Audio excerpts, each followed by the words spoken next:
Mga kapuso, mula yung tinatawag na analog, excuse me po, pati yan magiging digital na.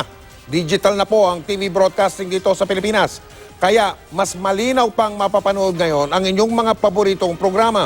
At dito sa GMA, ang inyong Kapuso Network, aarangkada na tayo sa digital sa Mega Manila ngayong taong ito.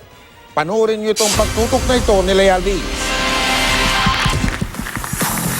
Sa hudyat ng ceremonial switch-on, opisyal nang ikinasa ang migration tungo sa digital TV broadcast sa Pilipinas. Pinangunahan ito ng Department of Information and Communications Technology, kasama ang iba pang mga ahensya ng gobyerno, GMA Network at iba pang TV network sa bansa.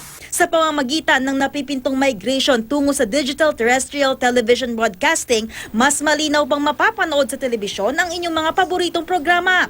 Mas mabilis ding makararating sa publiko ang mahalagang impormasyon, gaya na lang ng abiso tungkol sa kalamidad at sakuna. Ang digital broadcasting ng Japan na may early warning broadcast system ang gagamiting modelo ng Pilipinas. There are specific social services of this kind of TV because pag may mga calamities or disasters, we can utilize this for interactive telecommunications. Target ng pamahalaan na ganap na maipatupad ang migration tungo sa digital TV broadcast sa loob ng 4 hanggang 6 na taon. Tinatalakay ngayon sa 2 araw na Digital TV Summit ang mga hakbang para maayos na maipatupad ang programa. Ang GMA Network aarangkada na ngayong taon sa digital terrestrial TV broadcast sa Mega Manila. Susunod ang iba pang mga lugar sa bansa.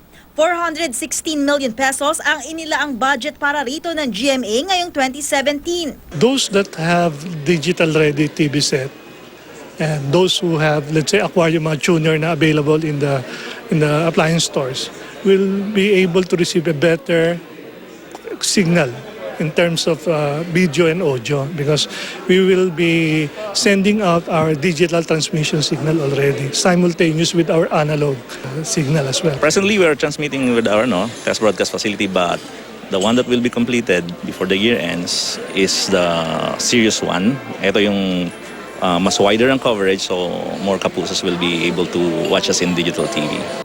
Wala namang dapat ipag-alala ang kapuso viewers na analog ang telebisyon dahil patuloy pa rin magdatransmit ng malinaw na analog signal ang GMA Network. Sa 17 million TV households sa bansa, 82% ang gumagamit ng analog TV ayon sa DICT. Tiniyak naman ng pamahalaan na walang maiiwan sa pagpapalit tungo sa digital TV broadcast sa bansa.